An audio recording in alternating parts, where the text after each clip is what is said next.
Hola amigos, bienvenidos a este webinar sobre la norma de información financiera de arrendamientos.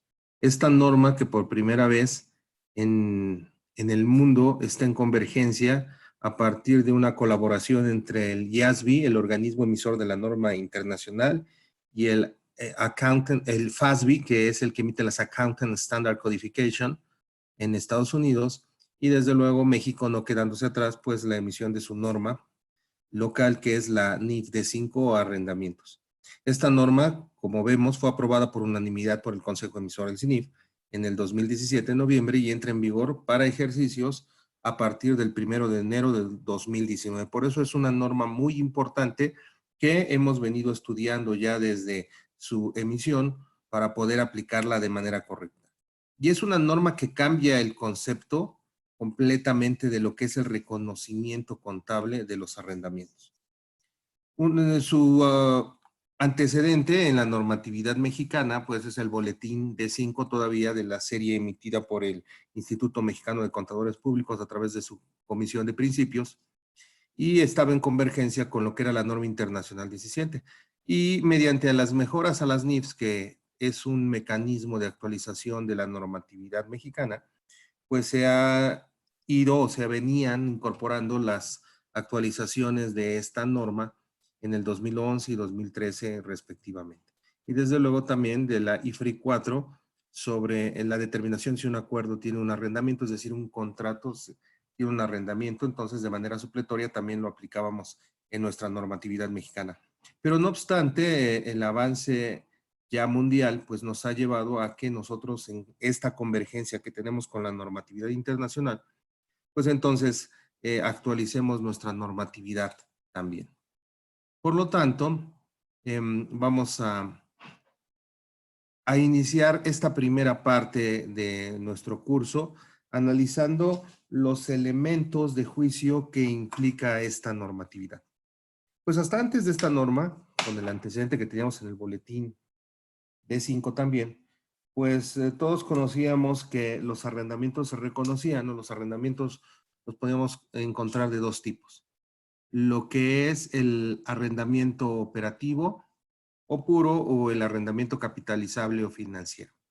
Estas dos clasificaciones de arrendamiento, hasta como estaba la norma anterior, pues se tenían que hacer en el momento del inicio del arrendamiento por ambas partes de este acuerdo de uso o goce de un bien, que le llamamos arrendamiento. Por parte de lo que es el arrendador, pues el arrendador es el dueño del bien y lo que hace es que facilita ese uso o goce de este bien a su cliente. El arrendador lo vamos a denominar proveedor, como lo denomina la norma, y el arrendatario, que es el que hace el uso o goce de este bien, pues lo denominamos el arrendatario. El arrendador entonces es el proveedor de este uso o goce y el cliente es el arrendatario, el que se beneficia del uso o goce de este bien.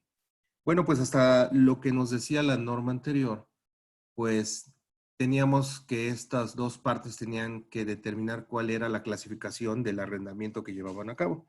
Y en estos dos tipos de arrendamiento, el operativo o el arrendamiento puro era en el que simplemente se le otorgaba el uso o goce, pero el control de este bien subyacente del contrato, pues no pasaba a ser propiedad de lo que era el arrendatario.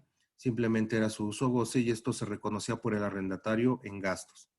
Y por parte del arrendador, pues él no perdía la propiedad de este bien, seguía dentro de sus activos y simplemente reconocía el ingreso por las rentas que cobraba en el uso o goce. Y este reconocimiento contable así era hasta la norma anterior. Por otro lado tenemos el arrendamiento financiero, que era donde sí se cedía el control y era como una enajenación pagada a plazos, una adquisición por partes, el arrendamiento financiero capitalizable, en donde sí se trasladaba la propiedad y el control de este bien al arrendatario. Por lo tanto, el arrendatario tenía que reconocer ese activo ya en su contabilidad y por otro lado generaba un pasivo por el pago de este bien que estaba en arrendamiento capitalizable o financiero. Y el arrendador, pues al ceder el control y el dominio de este bien y todos los riesgos que daban ya a cargo del arrendatario, pues daba de baja de su activo este bien, quedándole a él pues una cuenta por cobrar derivado de los cobros más los intereses por este arrendamiento financiero o capitalizable. Sin embargo, esto cambia a partir de la nueva NIF D5, pues para el arrendador podemos decir que es una norma de revelación porque simplemente lo lleva a que haga unas revelaciones adicionales en lo que son las notas de su información financiera, de sus estados financieros, las notas que acompañan a sus estados financieros. Pero para el arrendador ya trae un cambio. Pues para el arrendatario. Para el arrendador será como una norma nada más de revelación por estas notas que tendrá que incorporar, algunas notas más, pero su contabilidad del arrendador seguirá siendo la misma. Él seguirá teniendo una clasificación del tipo de arrendamiento, ya sea operativo financiero, dependiendo si hay esta transferencia de todos estos riesgos y beneficios y de la propiedad de ese activo subyacente. Si no hay esta transferencia ni de todos los riesgos y beneficios de manera sustancial, pues entonces estaremos hablando de un arrendamiento operativo que le generará en su contabilidad pues una cuenta por cobrar por el pago de estos arrendamientos, pero no tendrá que dar de baja el activo, pues sigue bajo su control. Sin embargo, si sí hay una transferencia sustancial de todos estos riesgos y beneficios, pues entonces estaremos hablando de un arrendamiento financiero en donde tendrá que dar de baja este activo, generará desde luego la cuenta por cobrar y pues será como una transferencia de la propiedad. Pero en el caso del arrendatario, sí viene un cambio importante. En el caso del arrendatario, cambia el reconocimiento contable porque ya no vamos a estar en presencia de esta clasificación. Aquí todavía hablando del principio básico para el arrendador, que como les he dicho no cambia, pues por los arrendamientos financieros, pues dará de baja el activo subyacente con la cuenta por cobrar. Para los arrendamientos operativos no da de baja el activo subyacente, sigue siendo su propiedad y reconoce los pagos por arrendamiento procedentes de este arrendamiento financiero capitalizable como un ingreso y los ingresos cuando se deben. ¿De acuerdo? Bueno, en el caso del arrendamiento operativo, no da de baja y nada más tendrá esos ingresos. Y para el arrendatario, esta norma sí cambia, como decíamos, el reconocimiento contable para el arrendatario. Dado que ya ahora se tiene que subir al balance para el arrendatario, el contrato de arrendamiento en donde exista un activo identificable independientemente de si está en un modo de arrendamiento capitalizable o financiero o es arrendamiento puro. Es decir, de manera más precisa, ya no existe una clasificación. El arrendatario ya no va a tener esta clasificación, pues esta clasificación entre un arrendamiento operativo o un arrendamiento capitalizable, pues todos los tiene que subir al balance y lo reconocerá como un activo y con su contraparte de un pasivo por arrendamiento. ¿Qué es este activo que debe de reconocer en cualquier contrato de arrendamiento? Pues el activo por derecho a uso de ese activo subyacente. Y en el caso y del contrapartida, pues el pasivo del arrendamiento por la obligación de efectuar los pagos por arrendamiento. Entonces, esta es una norma que impacta de manera importante la contabilidad, el reconocimiento contable de los arrendatarios, no así del arrendador, pues nada más tendrá efectos en lo que son las notas a los estados financieros. Entonces, el principio básico ahora del registro contable del arrendatario, pues es que todos los arrendamientos ya no tendrá que tener una clasificación entre operativos o financieros, todos se van a reconocer como un activo por derecho a uso. Este activo por derecho a uso se irá amortizando por la vida del contrato y el pasivo por arrendamiento que tendrá un componente de interés por el pago que tenga que hacer a lo largo de la vida también de este contrato. Es muy importante mencionar aquí que como lo marcan los postulados básicos, debemos de aplicar lo que es la sustancia económica para muchos de los juicios que requieren este tipo de contratos, como es, por ejemplo, el plazo del contrato y lo que vamos a ir mencionando más adelante, debemos de tomar en cuenta el postulado de sustancia económica que nos dice que lo que debemos de reconocer para efectos financieros es la sustancia sobre la forma. Ese es un postulado, desde luego dentro de todos, que tenemos que tener presente para poder entender y aplicar esta norma. Como vemos aquí, me da algunas excepciones o algunas opciones y me dice que a menos que el arrendamiento sea de corto plazo, el activo subyacente o que el activo subyacente sea de bajo valor. Entonces, déjenme hacer aquí una pequeña modificación que se fue de un dedazo nada más por una letra que quedó ahí junta. Pero este es el principio básico. Ya tendremos que reconocer lo que es el arrendamiento. Déjenme hacer aquí nada más algunos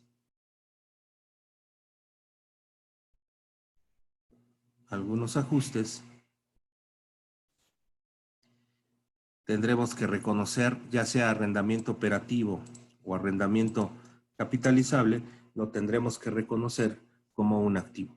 Y como les estaba diciendo, me dará la opción, la norma que a menos que el arrendamiento sea de corto plazo o que el valor del activo subyacente no sea representativo, entonces podré seguir reconociéndolo el arrendamiento operativo como lo veníamos haciendo anteriormente. Esto lo vamos a revisar.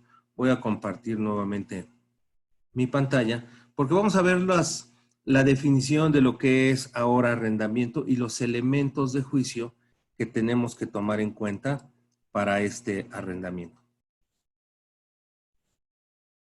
Comparto nuevamente mi pantalla para que ustedes puedan ir tomando como referencia lo que estamos hablando. Y entonces veamos lo que ahora la norma me marca como un arrendamiento. Esta norma me define que un arrendamiento será un contrato que transfiere al arrendatario el derecho a usar un activo por un periodo de tiempo determinado a cambio de una contraprestación. Un arrendatario debe evaluar, por lo tanto, al comienzo del contrato de arrendamiento o de cualquier contrato, ahorita vamos a ver por qué decimos esto, no importa la forma legal, si este contiene un arrendamiento con base en tener el derecho de controlar el uso del activo identificado por un periodo de tiempo determinado. Esta definición me lleva a estas situaciones de juicio que son muy importantes determinar y que es la primera parte de nuestro curso. Evaluar la existencia de un contrato de arrendamiento independientemente de cómo se le denomine a este contrato o de legalmente la forma que pueda tener este contrato. Es decir, puede ser un contrato de prestación de servicios, un contrato de maquila, y sin embargo eso no quiere decir que no pueda haber implícito en un contrato de servicios o de maquila un arrendamiento. O al revés, que aunque el contrato se le denomine para efectos legales un contrato de arrendamiento, sea realmente para una sustancia económica un contrato de prestación de servicios. Y entonces la nueva definición de lo que es un arrendamiento me habla de el análisis del juicio que tengo que tener en estos tres elementos. Primero, lo que es la identificación del activo. El identificar si el arrendatario está obteniendo sustancialmente todos los beneficios económicos por el periodo del contrato referente al uso de este activo. Y por otro lado, ¿quién tiene el control? ¿Quién tiene el control de este activo que queremos analizar si cae en un contrato de arrendamiento? Y eso se refiere a quién dirige el uso. En cuanto a la identificación del activo, generalmente eso no es la parte de mayor controversia, de mayor dificultad, sobre todo, porque podemos identificar cuando dentro de un contrato pues existe un bien que puede ser mueble, inmueble, pudieran darse los casos de un intangible, en el cual sea el objeto de análisis para ver si se está otorgando el uso o goce de este activo. Pero el siguiente elemento que tenemos que tener cuidado es el de si se obtienen sustancialmente todos los beneficios económicos del contrato. O sea, ¿quién está obteniendo sustancialmente todos los beneficios? Y aquí es a donde entra el análisis y el juicio de las partes. Este tipo de norma, como muchas otras, no es una norma nada más que caiga en el ámbito contable o en el ámbito financiero. Este tipo de normatividad tendrá que analizarse también por un grupo interdisciplinario de expertos en los cuales esté el abogado, en los cuales esté alguna de las direcciones de operación, probablemente, y desde luego el área financiera también para analizar estos aspectos que a simple vista pudieran verse sencillos, pero no siempre es el caso, ¿no? ¿Quién es el que está teniendo los beneficios realmente?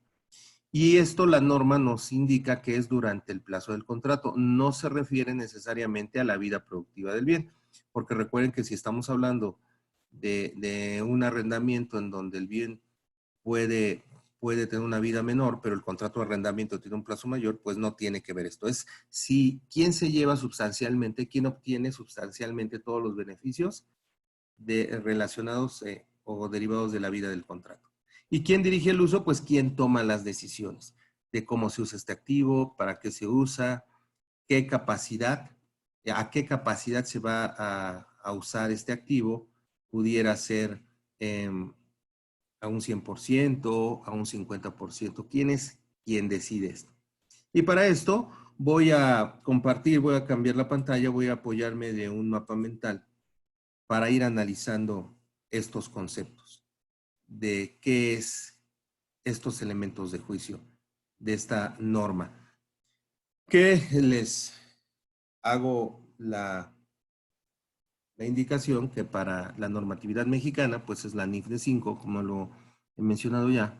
Para la norma internacional, la normatividad internacional tenemos la IFRS 16 y en el caso de los US GAAP, que son los principios contables americanos, el ASC 842. Bien, los elementos de un contrato, como ahorita lo hemos establecido, pues implica el entender la identificación del activo y quién obtiene sustancialmente todos los beneficios, como lo decíamos hace un momento, y quién dirige. Esta obtención de los beneficios, sustancialmente todos los beneficios, tiene que ser sobre el plazo del contrato y de dirigir el activo. Por lo tanto, la aplicación de esta norma nos va a llevar a emitir estos juicios que son muy importantes. Y como lo vemos ahí, legalmente, cualquier forma de contrato, se debe de tomar en cuenta estos juicios, analizarlos para saber si estamos ante la presencia de un arrendamiento, ya sea de manera explícita en el contrato o implícita, y por lo tanto cae dentro del alcance de esta norma y así se tendrá que aplicar a ese arrendamiento que esté en un contrato. Lo primero que me dice la normatividad es, ¿existe un contrato de arrendamiento? Y si existe un contrato de arrendamiento en donde se especifique el acuerdo de usar un bien, pues hay que identificar si hay derechos de sustitución. ¿Qué quiere decir que haya derechos de sustitución? Pues que en el acuerdo, en el contrato que esté entre las partes, establezca el arrendador que tiene el derecho de cambiar el bien, de sustituirlo por otro cuando él quiera y las veces que él quiera. Desde luego que esto puede estar indicado en el contrato, pero recuerden otra vez lo que les decía, todo esto tiene que analizarse para efectos de la aplicación de la normatividad financiera desde una sustancia económica, que es el fondo sobre la forma. Si no hay derechos de sustitución, es decir, si no está previsto en el contrato que el arrendador pueda cambiar en el momento en el que él decida el bien, objeto de este contrato, pues entonces estaremos hablando de que ya es un elemento que nos indica que podemos estar en un contrato de arrendamiento. Aquí algo muy importante. Se deben de hacer estos tres juicios sobre la existencia del contrato, sobre los beneficios sustanciales y sobre quién dirige el uso del activo. Pues podremos encontrarnos que pueden darse algunos de estos elementos, como la existencia de un contrato que no sea, de un bien que no sea no tenga derechos de sustitución, podrá ser que los beneficios sustancialmente fluyan hacia el arrendatario, pero al no dirigir el uso, no estemos ante la presencia de un contrato de arrendamiento, sino de servicios. Ahorita lo vamos a ver. Pero estos tres elementos se tienen que analizar e interrelacionar para que en su conjunto nos permitan saber si estamos ante la presencia de un arrendamiento o no. Si estamos ante la presencia de un contrato de arrendamiento, se tendrá que reconocer contablemente de acuerdo a la NIF D5. Entonces, lo primero, dentro del contrato, ¿existen derechos de sustitución? Pues si no hay derechos de sustitución, tú siempre vas a usar el mismo bien subyacente, no está previsto, no se puede, pues es un contrato de arrendamiento. Pero muchas veces estos derechos de sustitución sí existen, sí está previsto en los contratos que el arrendador puede cambiar cuando quiera, las veces que quiera, el bien motivo o subyacente del arrendamiento. Entonces, si esto se da, lo que tenemos que analizar es si estos derechos de sustitución son sustantivos. ¿Qué quiere decir que estos derechos de sustitución que tiene el arrendador sean sustantivos? O sea, realmente en el fondo, no nada más en la forma, ¿hay probabilidad de que se lleven a cabo? Es decir, ¿de veras puede el arrendador cambiar los bienes sin que tenga algún costo para este arrendador en cualquier momento? ¿Realmente tiene los bienes, el número de bienes eh, como para poder sustituirlo y darle otro al arrendatario?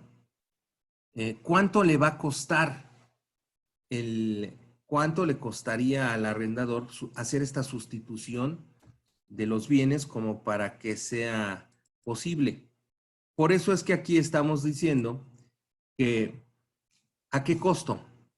Porque si no tiene muchos bienes iguales que pueda intercambiar para sustituir uno por otro, pues esto realmente desde el fondo no va a ser posible. Por ejemplo, cuando el bien que se está arrendando es un bien diseñado con las especificaciones técnicas para el cliente, de tal manera que si no lo usa ese bien el cliente, pues prácticamente no lo puede usar nadie más. Entonces tendría que volverse a construir, ¿no? Si yo se lo sustituyo por otro. A veces está, como se dice hoy en el mundo, customizado, ¿no? Está hecho, está diseñado o está preparado con logos, con colores institucionales para ese cliente, para ese arrendatario. De tal manera que, por ejemplo, pensemos si le estoy rentando equipos de transporte, pues no todos mis equipos de transporte tienen el color y los logos y las especificaciones que me está pidiendo este cliente, ¿no? Entonces, aunque el contrato establezca en una de sus cláusulas que hay derechos de sustitución, pues la realidad es que en el fondo, más allá de la forma, en el fondo es que esos derechos de sustitución no son sustantivos. ¿Qué quiere decir? Pues que no hay una viabilidad de que se vea que se van a dar, porque además, si lo relacionamos con el costo que tendría para el proveedor, para el arrendador, pues sería muy poco probable, ¿no? Entonces, no basta, como lo decimos aquí, que lo señale el contrato. Dentro de los ejemplos que pudiéramos mencionar, pues son las oficinas. A lo mejor las oficinas que ocupamos, pues probablemente si ya están acondicionadas, diseñadas, con instalaciones que solamente a nosotros nos favorecen, aunque el contrato diga que nos puede cambiar a otra oficina, pues hay que ver si estos derechos son sustitutivos. Si estamos en una especie de oficinas compartidas, de estos business centers, como se le llama ahora, WeWork, pues entonces ahí sí pudiéramos decir que es relativamente fácil, es común que nos puedan cambiar de la oficina A a la oficina B o de la oficina 8 a la oficina 10, siempre y cuando pues cumplan las condiciones de los metros que estamos rentando. Pues inclusive estas oficinas pues tienen restricciones en donde no se les puede adaptar a las condiciones, las tenemos que usar como están.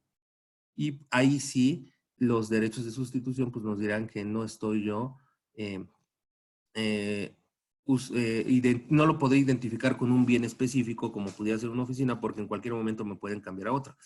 Pero si estoy rentando todo un piso de una torre en Santa Fe, en donde ya hice instalaciones, ya condicioné para mi tipo de servicio, para atender a mis clientes de una manera especial, pues entonces, pues es muy difícil, ¿no? Ahí no estaremos hablando de derechos de sustitución que sean sustantivos, aunque esté señalado expresamente en el contrato. Muchos de estos casos pueden ser las plazas comerciales, ¿no? En donde yo rento un espacio y dentro de esta plaza comercial, en el contrato se establece que en cualquier momento me podrán mover de un local o de una zona a otra zona. Y los gastos de reinstalación pues corren a cargo de mi proveedor del servicio, del arrendador. Y por lo tanto, a veces esto se busca hacer parecer como si fuera un contrato de servicios. Entonces, Ojo, habrá que ver los otros elementos, ¿no? Los otros elementos en este caso de las plazas comerciales, pero si nos quedamos ahorita en estos derechos de sustitución, pues como me están dando nada más un espacio y me están moviendo, pues diríamos que los derechos de sustitución parecerían que son sustantivos. Aquí sí, porque realmente no estoy rentando un local o no estoy rentando una oficina, ¿no? Sino que simplemente me están dando un servicio por un espacio que ellos a su criterio me podrán mover. Pero, como les diré, hablemos de los beneficios sustanciales y el control.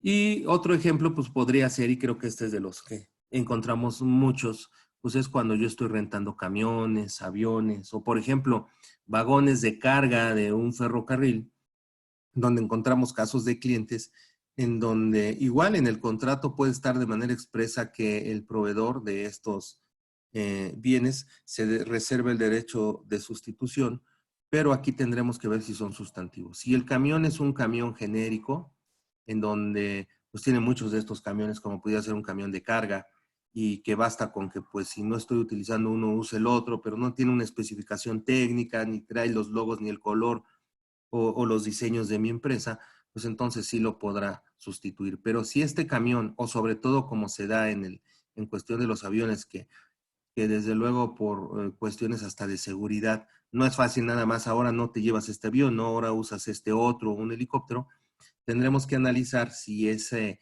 derecho de sustitución, si es sustantivo en el caso de un avión, porque no es que me estés cambiando un camión con otro como si fuera un avión, como si fuera un camión o como si fuera un auto utilitario, ¿no?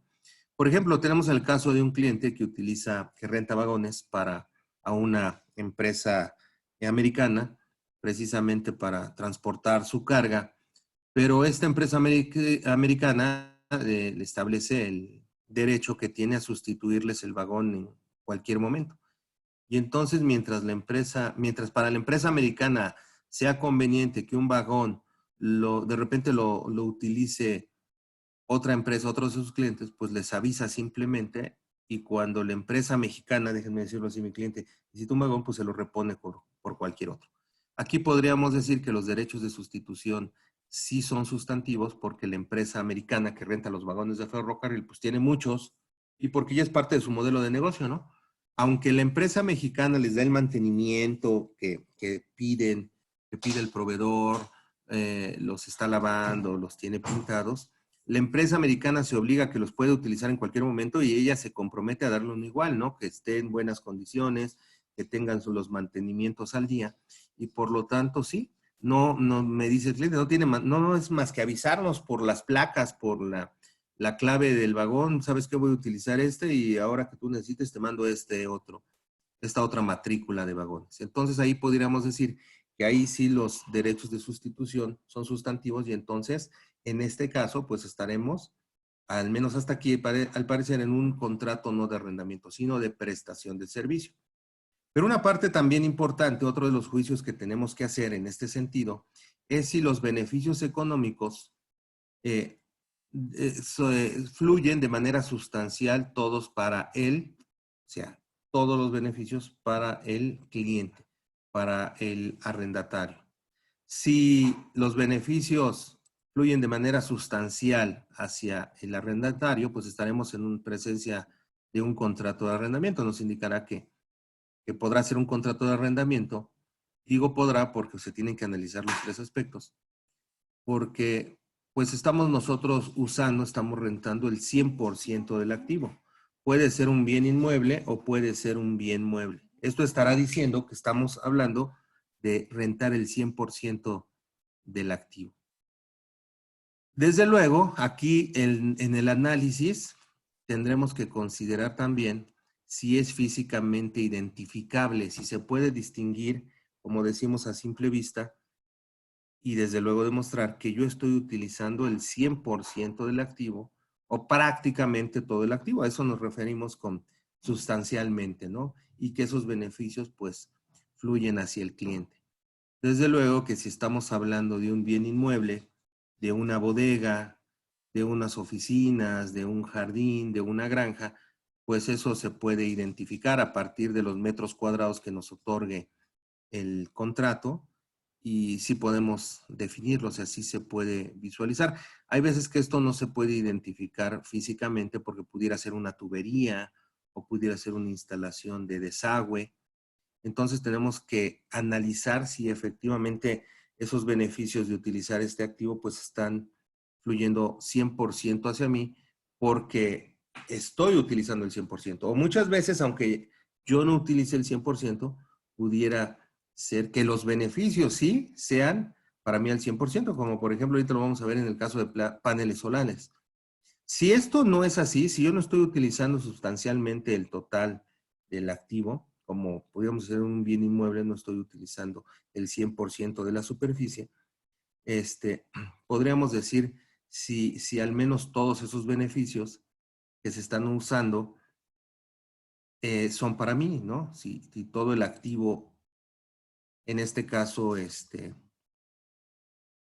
si no está disponible para mí, ¿no? ¿Cómo están los beneficios? Por ejemplo, en la renta de la bodega, si yo les digo que estoy rentando, o el contrato establece que estoy rentando, tengo el derecho a rentar la mitad de la bodega, pues eso es algo que sí puedo identificar de manera clara, ¿no? Que sí puedo distinguir a simple vista, saber que nada más tengo el derecho del 50% de la bodega.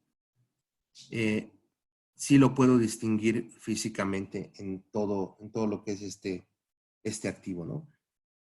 Si se puede, si esto puede cambiar rápidamente, o puede cambiar, perdón, la decisión de mi arrendador, el proveedor de mi servicio, pues entonces si ese cambio va a impactar en esto que es el, el beneficio sustancial de lo que yo tengo. Hace rato les mencionaba, hace un momento, los paneles solares, porque aquí estamos hablando de que pudiera yo no usar el 100% de los paneles solares, pero a lo mejor el 90% de la energía que se genera o que captan esos paneles solares sí las estoy utilizando yo. Esto que sea sustancialmente fluyan estos beneficios para mí, deben de tomarse un juicio que sea consistente, que esté plasmado y comunicado, desde luego, para toda la organización.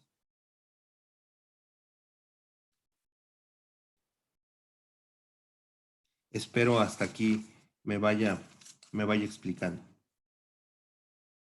Entonces, les decía ya nada más, en este caso de que de la bodega o de un panel solar, pues si yo utilizo el 100% y es identificable a simple vista, pues entonces podré decir que sí se cumple, que los beneficios sustancialmente fluyen hacia mí, porque yo estoy utilizando todo, ¿no? El 100% de la superficie, el 100% del barco, el 100% del tráiler, lo estoy utilizando yo. Cuando no se da que esté utilizando el 100%, entonces la pregunta es si estoy obteniendo los beneficios sustancialmente yo, como el arrendatario o como el cliente de este servicio. Y por eso ahí era lo que les decía, de que a lo mejor en el caso de los paneles solares, no utilizo yo el 100% de los paneles solares, pero la mayoría de la energía, pues la aprovecho yo. Puede haber diferentes tipos de beneficio, ¿no? A lo mejor beneficios fiscales, beneficios en cuanto a la imagen, ¿no? A la promoción. Entonces tengo que analizar. Esto me lleva también a conocer a mi proveedor del arrendamiento. Porque en el punto anterior, cuando estábamos hablando de si existe un contrato, eh, y dentro de ese contrato, si los derechos de sustitución son sustanciales, pues eso implicará que yo conozca si de veras a él le costaría mucho si me sustituye el activo subyacente del contrato o si de veras tiene la capacidad como para cambiarme ese bien que me está rentando. Y como un tercer elemento que tenemos que analizar en este contrato, en estas consideraciones, es dirigir el uso del activo. Dirigir el uso del activo quiere decir quién lo está dirigiendo, quién toma las decisiones. ¿Quién toma las decisiones sobre el uso y el aprovechamiento de ese activo, motivo del arrendamiento? Y esas decisiones se refieren, por ejemplo, cómo se usa ese activo. ¿Para qué se usa ese activo? ¿A qué capacidad se va a usar ese activo? ¿Quién decide si lo voy a usar nada más al 50% de su nivel de carga o al 50% de su superficie, o lo voy a utilizar en su totalidad, en un momento dado hablando de oficinas o de locales, cuándo lo abro, cuándo no lo abro, qué vendo en ese local. Entonces, ¿quién realmente decide? Desde luego, aquí se pueden dar condiciones, como en una plaza comercial, que puede haber restricciones de no abrirse ciertos días o hasta ciertos horarios, pero realmente durante las horas de trabajo, los horarios laborales, pues se puede tener el control porque el que está haciendo ese uso o goce, el cliente, pues es el que decide si lo abre o si no lo quiere abrir, ¿no? Y decide qué se puede vender también, claro, dentro de los lineamientos legales que establezca el contrato, pero yo voy a decir qué servicio dar o qué productos vender dentro de ese local. Entonces ahí, ¿quién dirigirá el uso? Pues lo dirigirá el cliente del arrendamiento. Y entonces en este caso, pongamos, por ejemplo, un servicio de autotransporte. Pensemos un servicio de autotransporte en donde el arrendador proporciona tráileres para la carga de, ya sea de transporte de materiales o inclusive hasta de transporte de personas, en donde dentro de este contrato ya se tienen condiciones preestablecidas, ya se dice la carga, por ejemplo, si son materiales, de qué punto a qué punto se van a llevar, ¿no? De la Ciudad de México a la frontera, a Tijuana. Y las condiciones sobre las cuales se va a operar ya están preestablecidas, ya se sabe por dónde se va a ir, cuál es la ruta, cuáles paradas se van a hacer para cargar gasolina o para darle, si fuera necesario, algún mantenimiento al tráiler durante el trayecto o en la ruta. Y está bajo responsabilidad del que presta el que da el uso o goce de este camión, presta este servicio, está la responsabilidad de que llegue bien la carga a tiempo y en buenas condiciones. Entonces ahí, ¿qué podríamos decir en este caso? Pensemos un momento. ¿Quién dirige el uso en este escenario? Es decir, está el dueño de los tráileres o del tráiler, si estamos hablando de uno solo.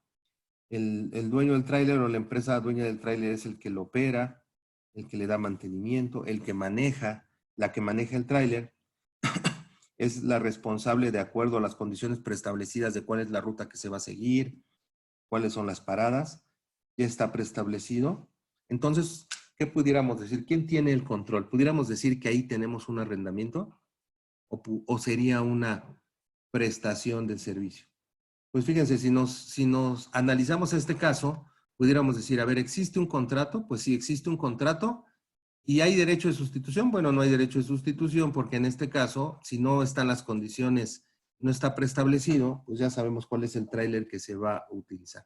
O inclusive pudiera haber derechos de sustitución, ¿no? Que dijera, ¿sabes qué? Yo al momento de la salida yo voy a decidir cuál de los tráilers es el que vamos a usar. Pero pensemos que no hubiera derechos de sustitución. Es decir, se designa desde antes cuál es el tráiler que se va a utilizar y entonces no hay derechos de sustitución. Por otro lado, ¿hacia quién fluyen los beneficios? Si fluyen de manera sustancial hacia el cliente. Bueno, la pregunta sería, en este caso, ¿se está rentando el 100% de la capacidad del tráiler? ¿Quién decide si se usa el 100%, si se usa el 80% o se lleva casi vacío el tráiler? Bueno, si hay condiciones preestablecidas, pues esas ya están, ¿no? ¿A qué capacidad se va a utilizar el tráiler?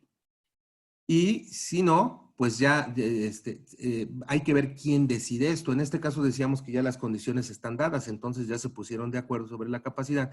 Y en donde recae el punto de ponderación más alta es quién dirige. Pues como ustedes ya lo vieron, si el dueño, la empresa dueña del tráiler es la que maneja el tráiler, la que lo opera, la que le da mantenimiento y además ya están las condiciones de la ruta preestablecidas, pues aquí sí podemos decir que estamos ante un contrato de prestación de servicios. No hay un arrendamiento. ¿Por qué? Porque no hay un derecho de sustitución. El arrendatario puede decir cuál tráiler se lleva. Y aunque los beneficios sí fluyen en su totalidad hacia el cliente, al que podríamos llamar el arrendatario, pues realmente quien dirige el uso del tráiler es la compañía dueña del tráiler. Entonces aquí estaríamos ante la prestación, ante un contrato que realmente no tiene un arrendamiento, sino es una prestación de servicio. Pero pensemos en otro caso, a ver, veamos otro escenario. Pensemos que tenemos la ruta que va de la Ciudad de México, ruta de carga a la ciudad de Chihuahua. Igual, no hay condiciones preestablecidas en este caso, pensemos que no hay condiciones preestablecidas de por dónde se va a ir, qué ruta se va a llevar, cuántas paradas se va a hacer. ¿Quién decide estas condiciones preestablecidas? Pues las va a decidir el cliente, el arrendatario. Y además, el chofer de este tráiler lo contrata el cliente, el arrendatario. Es decir, el arrendatario va a dirigir el uso del tráiler, va a decir qué carga se le va a poner, no hay, como decimos que no hay condiciones preestablecidas, le va a decir por dónde se va a ir, cuál es la ruta, va a indicar cuándo haya que pararse para hacer una pausa o para pararse a tomar alimentos. Y queda bajo la responsabilidad, por lo tanto, de la empresa que contrata el arrendatario, queda el uso de este tráiler. Pero claro, ahorita le estoy llamando arrendatario, pero vamos a considerar, aquí hay arrendamiento, ¿no? Entonces, repito, en este segundo caso, ¿qué pasaría? Bueno, el tráiler es propiedad de la empresa que da este servicio de trailers, de carga de trailers. El chofer lo contrata la empresa B, que es la que está haciendo el uso de este tráiler, y es la que dirige las maniobras y es el que dirige la ruta del tráiler.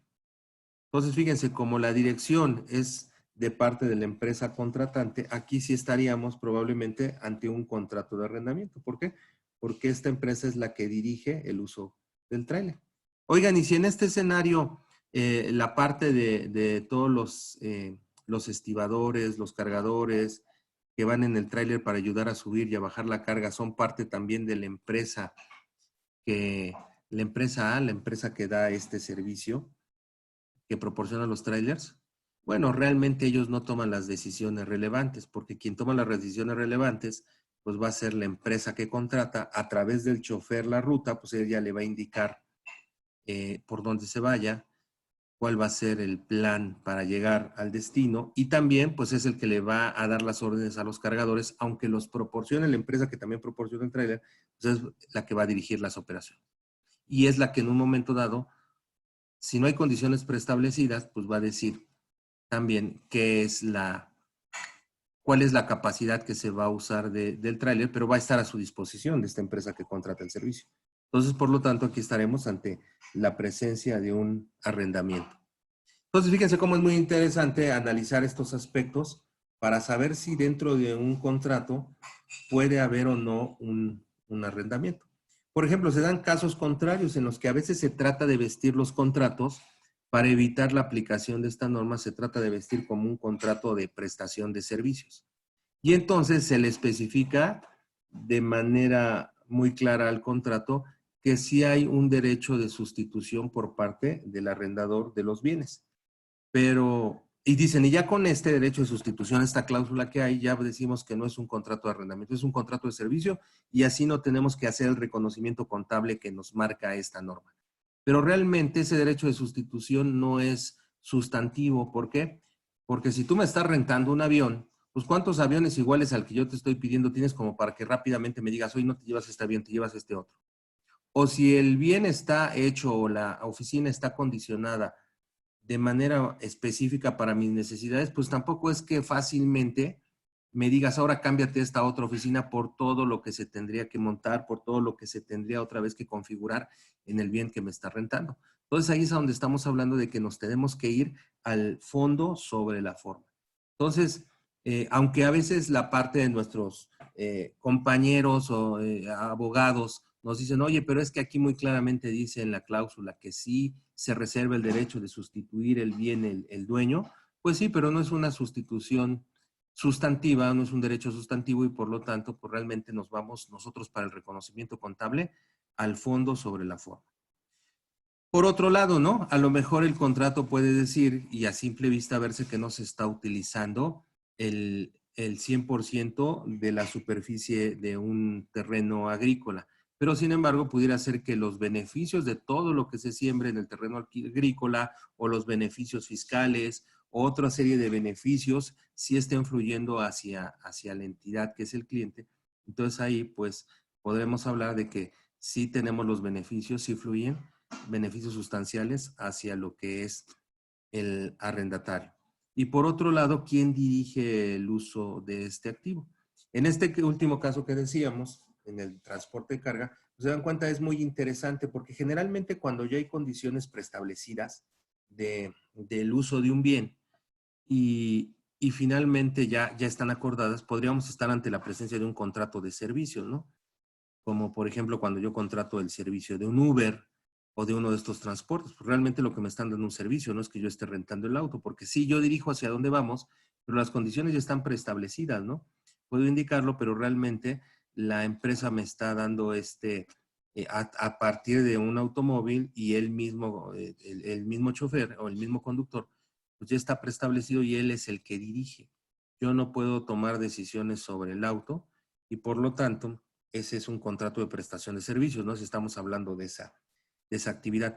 Pero cuando no hay condiciones preestablecidas y la dirección del uso está a cargo del que está contratando el servicio, pues entonces sí estaremos ante el contrato de un arrendamiento que tendrá que reconocerse contablemente de acuerdo a la NIF D5.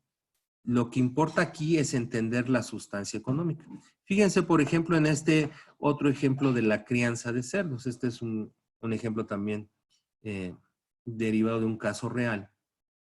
Este es una granja que se encarga de criar cerdos, de engordarlos y de darles un crecimiento, un desarrollo sano.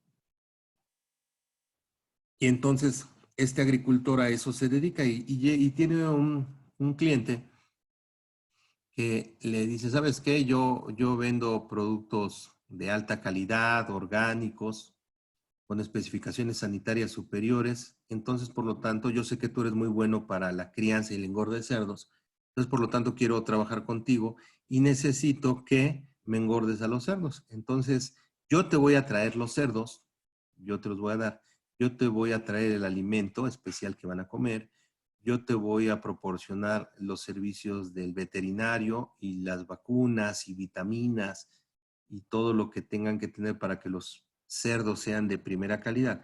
Y tú lo que me vas a hacer es que me vas a prestar tu granja, bueno, me vas a dar la posibilidad de usar tu granja, eh, en donde ahí van a estar los cerdos que yo te traiga y tú los vas a engordar. Y yo te voy a pagar de acuerdo a la productividad de los cerdos. Cuando los cerdos lleguen a tal edad y a tal peso, pues yo te voy a pagar en función de los resultados, ¿no? De los cerdos que me des con las especificaciones que acordemos previamente. Ahí podríamos decir que es un contrato de prestación de servicios entre el comerciante de cerdos, digamos, y el agricultor, el que se encarga de la crianza de cerdos. Perdón, más que el agricultor, el que se encarga de la crianza de cerdos. Podríamos decir que entre ellos hay un contrato de arrendamiento, hay implícito o hay nada más un contrato de prestación de servicios. Fíjense, hay un contrato y ese contrato pues es para utilizar toda esta granja del criador de cerdos. Lo va a utilizar pues prácticamente al 100%. Pensemos que toda la granja pues va a estar destinada a la crianza de estos cerdos.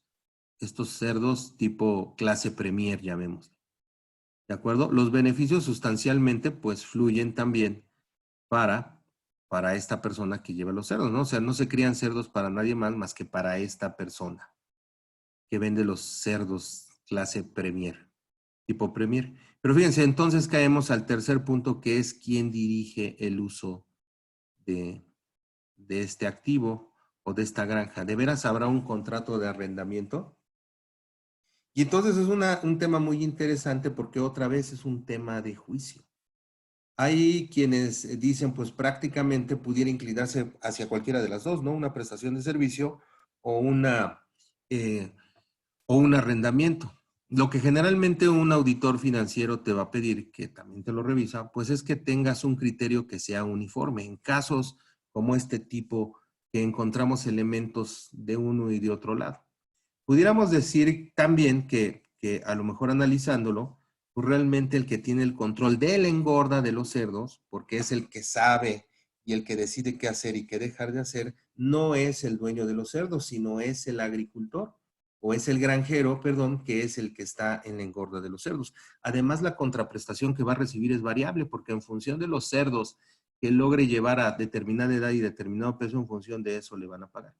Entonces, fíjense, si nosotros hacemos como una comparación, vendría siendo como los cerdos vendrían siendo como los camiones, y el veterinario y las medicinas y el alimento vendrían siendo como el mantenimiento que se le tiene que dar, ¿no? A estos cerdos. Pero realmente el que toma las decisiones de qué usa, qué hace con los cerdos, en el concepto de la engorda de los cerdos, qué les da, qué les deja de dar para efectos de engordar a los cerdos, pues de eso depende su remuneración, pues es el granjero. Entonces, este es el ejemplo de un caso que puede ser más complicado, que no es tan fácilmente determinable, que se tienen que analizar todas las circunstancias, todos los procesos que se llevan a cabo, pero lo que sí se tiene que hacer siempre, pues es que haya una política y una consistencia en esto que se está haciendo, ¿no? Que haya un criterio claro y sobre todo que sea consistente y que sea comunicado. Entonces, vean, estos son puntos muy interesantes que se tienen que analizar sobre la normatividad. Inclusive antes de llegar a lo que son los cálculos matemáticos del valor de ese activo por derecho de uso y de ese pasivo, que desde luego los vamos a ver también, y cuál es el reconocimiento posterior que se le va dando a este activo por derecho de uso y a este pasivo conforme se vayan haciendo los pagos del arrendamiento. Entonces, son elementos sustanciales, o son elementos importantes, para no confundirlos con la palabra sustancial, son elementos importantes que deben de entrar dentro de los juicios para determinar primero que nada la primer parte de esta norma, es si estoy ante la presencia de un contrato de arrendamiento o estoy ante la presencia de otro tipo de contratos de servicio.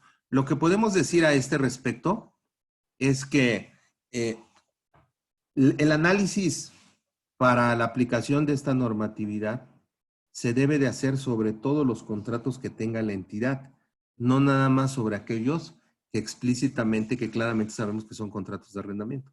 No, lo tenemos que hacer sobre todos los contratos que tenga la entidad, porque puede ser que tengamos contratos que los tengamos nosotros clasificados como de prestación de servicios o de otro tipo, como uno de maquila, y que implícitamente tengan un arrendamiento. Entonces tendremos que darle el tratamiento de acuerdo a la NIF de 5. O al revés, ¿no? Contratos que en su nombre y en su forma legal estén clasificados como un contrato de arrendamiento, pero que en el fondo sean un contrato de prestación de servicios y por lo tanto, pues así se reconocerán. Como les decía, hay quien para evitar o propiciar los efectos que trae la aplicación de esta norma, busca modificar sus contratos, rehacer sus contratos, pero realmente lo que se debe de reconocer al clasificar estos tres elementos de juicio, lo que se debe de tomar en cuenta no es digamos, la sustancia legal del contrato, la forma legal del contrato o el título del contrato, lo que diga, en otras formas, en maneras simples, sino lo que debemos de tomar en cuenta es el fondo sobre la forma. ¿Cuál es la sustancia económica del contrato? Entonces, si realmente estoy utilizando el activo, lo puedo identificar y lo estoy utilizando al 100%, si no lo estoy usando al 100%, realmente los beneficios fluyen para mí desde una sustancia económica. Por otro lado, estos beneficios fluyen durante todo el plazo del contrato.